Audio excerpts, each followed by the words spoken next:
Very good morning to all of you. Plus one commerce section के accountancy subject की इस online class में आपका स्वागत है। पिछले वीडियो में हमने पढ़ा कि तलपट किसे कहते हैं और तलपट का प्रारूप क्या होता है। हमारा आज का विषय है तलपट को बनाते समय ध्यान में रखने योग्य बातें। इस वीडियो के बाद ये आप जान जाएंगे कि तलपट जो है वो कैसे बनाया जाता है। हमने पढ़ा कि तलपट एक ऐसी जांच सूची होती है जो खाता बही में लिखे गए सभी खातों के शेषों या योगों की सहायता से खातों की गणितीय शुद्धता की जांच के लिए बनाया जाता है।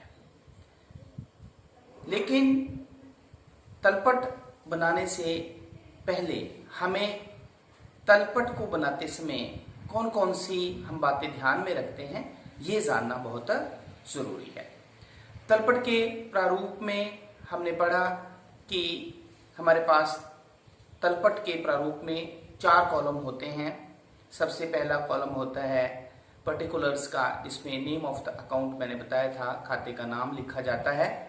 दूसरा कॉलम हमारे पास लेजर फोलियो का होता है, जिसमें खाता बही की पृष्ठ संख्या लिखी जाती है, जहां पर वो संबंधित खाते की खतौनी की गई होती है। और तीसरे कॉलम में जो है वो जो डेबिट अमाउंट कॉलम होता है, उसमें अगर खाते का डेबिट शेष या डेबिट टोटल है तो उसमें लिखा जाता है, और अगर खाते का शेष क्रेडिट है या उसका क्रेडिट टोटल है तो वो क्रेडिट अमाउंट कॉलम में लिखा जाता है। तो सबसे पहली इंपॉर्टेंट बात जो तलपट को बनाते समय हमने ध्यान में रखनी होती है वो ये है कि जब हम खाता बही से खातों के शेष या योग जो है वो तलपट में लिखते हैं तो राशि जो हम लिखते हैं वो सेम राशि लिखनी चाहिए। जैसे मान लो खाता बही में किसी खाते का शेष 10,000 है, 10,000 है, तो जब हम तलपट में लिखेंगे उस खाते का शेष तो भी जो है वो उसे हमने 10,000 ही लिखना है। क्लियर। सेकंड रूल जो है वो है हमारे पास कि व्यक्तिगत खातों के डेबिट शेष जो होंगे वो तलपट के डेबिट अमाउंट कॉलम में, और व्यक्तिगत खातों के अगर क्रेडिट शेष होंगे तो वो तलपट के क्रेडिट अमाउंट कॉलम में लिखे जाते हैं। अब डेबिट शेष का क्या मतलब हुआ? जैसे ये आपके साथ सामने देखो, अकाउंट ऑफ मोहन, ये एक पर्सनल अकाउंट है, तो यहां पे मोहन के डेबिट साइड में कितना टोटल है 15,000, और क्रेडिट साइड का टोटल देखो कितना है 4,000 है। ठीक है, फिर 15,000 में से 4,000 अपने लेस कर दिया, इसका मतलब 11,000 शेष बचा हमारे पास। तो कहने का तात्पर्य यह है कि एक पर्सनल अकाउंट जो मोहन का पर्सनल अकाउंट है, इसका डेबिट बैलेंस है, इसका डेबिट बैलेंस है, क्योंकि डेबिट साइड ज्यादा है। मैंने पहले भी बताया आपको कि खाते की जो साइड ज्यादा होती है वो उसका शेष होता है। अगर खाते की डेबिट साइड ज्यादा है, इसका मतलब इसका डेबिट तो बैलेंस है, और अगर खाते की क्रेडिट साइड ज्यादा होती है तो इसका मतलब वो क्रेडिट बैलेंस होता है। तो इस केस में हमारे पास व्यक्तिगत खाते का डेबिट शेष है कितना, 11,000। इसका मतलब जब हम इसे तलपट में लिखेंगे तो डेबिट अमाउंट कॉलम में लिखेंगे। उसी तरह सेकंड अकाउंट देखो आपके पास है सोहन अकाउंट, तो ये भी एक व्यक्तिगत खाता है, लेकिन इस केस में आपके पास क्रेडिट साइड ज्यादा है। देखो 5,000 प्लस 4 9,000। अब ये हमारे पास टोटल 4,000, तो 9,000 में से 4,000 डिडक्ट किया, हमारे पास कितना शेष आया, 5,000। क्लियर। तो इसका मतलब इस व्यक्तिगत खाते का कौन सा शेष है, क्रेडिट। क्यों? क्योंकि क्रेडिट साइड ज्यादा है। शेष मतलब ये तो बैलेंस है ना। अब बैलेंस कौन सा है, ये डेबिट बैलेंस है या क्रेडिट बैलेंस है? ये क्रेडिट बैलेंस है। क्यों? क्योंकि ये क्रेडिट साइड ज्यादा है इसकी। ठीक है, तो अगर व्यक्तिगत खाते की जो है क्रेडिट शेष होता है तो उसे जब हम तलपट में लिखते हैं तो उसे क्रेडिट अमाउंट कॉलम में लिखा जाता है। क्लियर। नेक्स्ट पॉइंट जो ध्यान में रखना है आपने वो है हमारे पास सभी संपत्तियों के डेबिट शेष होते हैं, इसीलिए उन्हें तलपट के डेबिट अमाउंट कॉलम में लिखा जाता है। जो भी एसेट्स होती हैं हमारे पास, कैश हो गया, मशीनरी हो गई, फर्नीचर हो गया, जो भी हमारे पास एसेट्स होती हैं, संपत्तियां होती हैं, उनका हमेशा जो है वो डेबिट शेष ही होता है, इसलिए उन्हें तलपट बनाते समय डेबिट अमाउंट कॉलम में लिखा जाता है। क्लियर। नेक्स्ट पॉइंट जो आपने ध्यान में रखना है, सभी दायित्वों के क्रेडिट शेष होते हैं। All liabilities have credit balance. सभी दायित्वों के क्रेडिट शेष होते हैं, इसलिए उन्हें जब हम तलपट में लिखते हैं तो उन्हें उनका जो शेष है वो क्रेडिट अमाउंट में लिखा जाता है। अब लायबिलिटीज, बिल्स पेबल लायबिलिटी है हमारे पास, आउटस्टैंडिंग एक्सपेंसेस लायबिलिटी है, क्रेडिटर हमारे पास लायबिलिटीज है। तो जो भी ये लायबिलिटीज होती हैं उनका हमेशा क्रेडिट बैलेंस होता है, इसीलिए उन्हें तलपट के क्रेडिट अमाउंट कॉलम में लिखा जाता है। क्लियर। नेक्स्ट पॉइंट जो आपने ध्यान में रखना है, इट इज पूंजी खाते का हमेशा क्रेडिट शेष होता है। Capital has always credit balance. ठीक है, तो पूंजी खाता जब हम बनाएंगे उसका हमेशा क्रेडिट बैलेंस होता है, इसीलिए उसे तलपट बनाते समय जो है उसका शेष जो है वो क्रेडिट अमाउंट कॉलम में लिखा जाता है। ठीक है। नेक्स्ट है हमारे पास आहरण खाते का शेष जो है वो डेबिट होता है। Drawings has debit balance. ठीक है, तो आहरण खाते का जब डेबिट शेष होता है तो तलपट में जब हम आहरण खाते को लिखेंगे, ड्रॉइंग्स अकाउंट को लिखेंगे, तो उसे हम जो है वो तलपट के डेबिट अमाउंट कॉलम में लिखेंगे। ठीक है।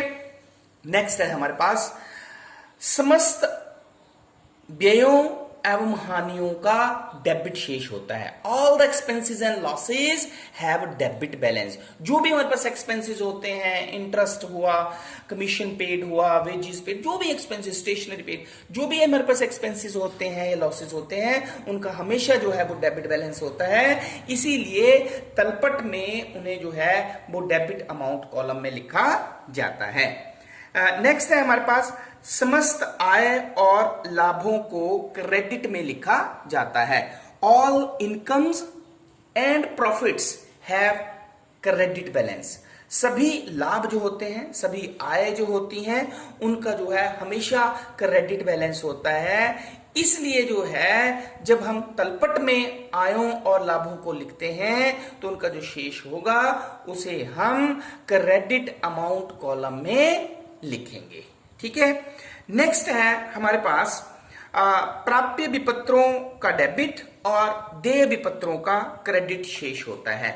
प्राप्य विपत्र मतलब बिल्स रिसीवेबल, वो एक एसेट होती है, तो मैंने पहले ही बताया आपको एसेट्स का हमेशा डेबिट बैलेंस होता है, इसलिए उन्हें जो है वो तलपट के डेबिट अमाउंट कॉलम में लिखेंगे। और जो बिल्स पेबल होता है वो एक लायबिलिटी होती है, इसलिए जो है उसे जो है वो तलपट बनाते समय क्रेडिट अमाउंट कॉलम में लिखेंगे। क्लियर। हाँ, नेक्स्ट पॉइंट जो है हमारे पास वो है रोकड़ का हमेशा डेबिट शेष होता है।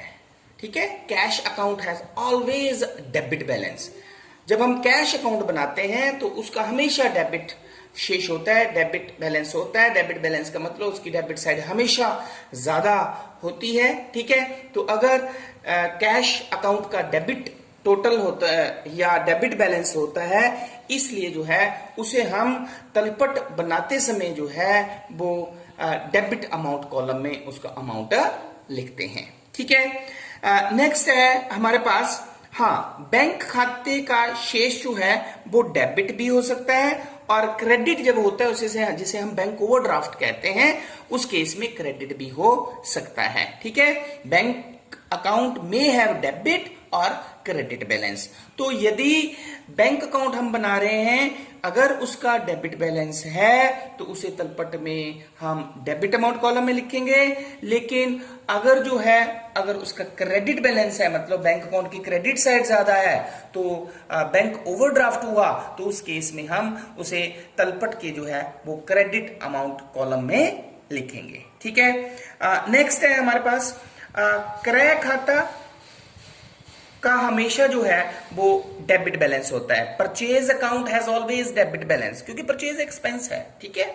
तो जब हम क्रय खाता बनाएंगे तो उसका शेष जो होगा वो हमेशा डेबिट होगा, इसलिए उसे तलपट के डेबिट अमाउंट कॉलम में लिखा जाता है। लेकिन जो क्रय वापसी परचेज रिटर्न अकाउंट होता है उसका हमेशा क्रेडिट शेष होता है, क्रेडिट बैलेंस होता है, इसलिए परचेज रिटर्न जो होगा उसे हम तलपट बनाते समय जो है उसका अमाउंट क्रेडिट अमाउंट कॉलम में लिखेंगे, ठीक है।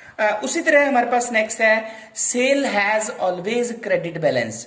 जो विक्रय होता है उसका हमेशा क्रेडिट शेष होता है, क्योंकि वो एक इनकम होती है, ठीक है। इसलिए जब हम तलपट बनाएंगे तो सेल अकाउंट का जो बैलेंस होता है उसे हम जो है वो क्रेडिट अमाउंट कॉलम में लिखेंगे। लेकिन जो विक्रय वापसी खाता होगा, सेल्स रिटर्न अकाउंट होगा, वो हमारे पास उसका डेबिट शेष होता है, डेबिट बैलेंस होता है, इसलिए जब हम तलपट बनाएंगे तो उसका शेष जो है वो डेबिट अमाउंट कॉलम में लिखा जाता है, ठीक है। नेक्स्ट हमारे पास है जो क्लोजिंग स्टॉक। क्लोजिंग स्टॉक जो होता है उसका शेष जो होगा उसे हम जो है वो तलपट के हमेशा बाहर दिखाते हैं। हाँ, ओपनिंग स्टॉक अगर हमारे पास है तो ओपनिंग स्टॉक का हमेशा डेबिट बैलेंस होता है, इसलिए उसे तलपट बनाते समय हम डेबिट अमाउंट कॉलम में लिखेंगे। लेकिन जो क्लोजिंग स्टॉक होता है, अंतिम रहतिया होता है, उसे जो है वो हमेशा तलपट के बाहर लिखा जाता है, ठीक है। तो ये कुछ एक पॉइंट्स थे जो आपने तलपट बनाते समय जो है वो ध्यान में रखने हैं। तो मैं आशा करता हूं कि ये कंसेप्ट जो हैं वो ये इंपॉर्टेंट बातें जो हैं वो आपको तलपट बनाते समय ध्यान में रखनी है और ये आपको अच्छी तरह से समझ में आ गई होंगी। Thank you very much.